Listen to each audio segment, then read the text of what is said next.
So, Josephine, let's put a timestamp on today. How far are you into filming, and what exactly did you guys film today? And I want to note this is going to be embargoed, so like feel free to discuss openly like Great. what you're going to be. It. Yes.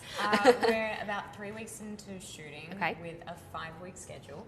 And today we were doing all the Seattle hotel stuff. So it's when Tessa's on her first day of an internship at a publishing company, and she goes all the way. She's whisked off to Seattle, and she's taken out to a club, and events ensue.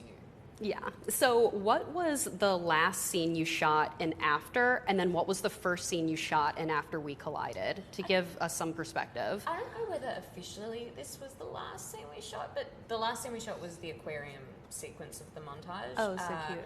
And the first scene that I shot in After We Collided was me standing behind a curtain reacting to something. Okay.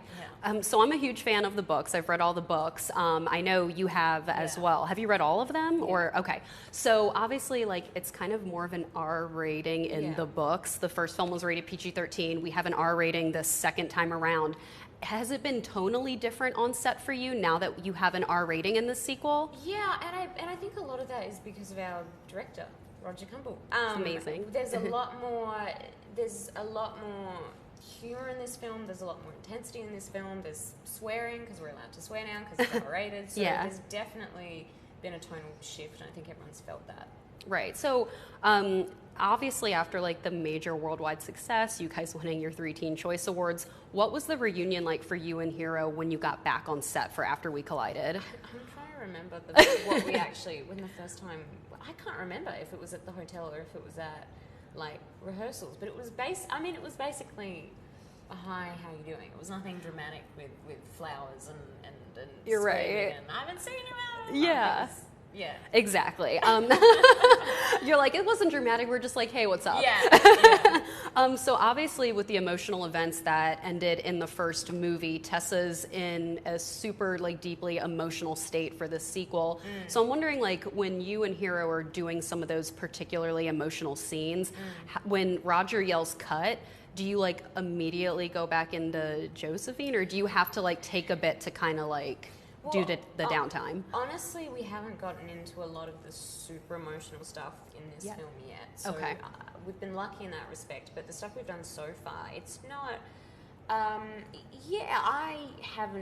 don't really require like that much of a transition period. It sort of depends. Sometimes you want to stay in it if it's a really emotional scene and you're shooting it over like 12 hours, but if it's only sort of emotional when you're doing it over 2 hours.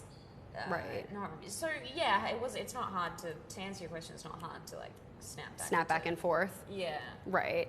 Well, Tessa's last question. Tessa's obviously like, she thinks she knows what she wants in life until she meets Hardin, and I'm just wondering, like, is there something about Tessa that maybe you like took with you after the filming of the first movie? Is something about her that like sticks with you? I thought you were going to say physically.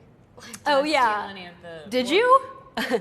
I don't know if you've already been asked that. What have I taken from her? I think like anything from maybe like Hardin's room or something, or like maybe like a wardrobe piece or something that you took. There was a really gorgeous green slip dress that she was going to wear. I was like, I don't remember that in the movie. No, because she was going to wear it for one of the scenes, the wedding scenes, and it was tailor made and it was like custom fit to me, and they didn't end up using it. They used another dress. So I got to steal that. Oh, but, perfect. I think that's the only. I mean, emotionally, what have I taken? Yeah, that's like probably a more interesting answer.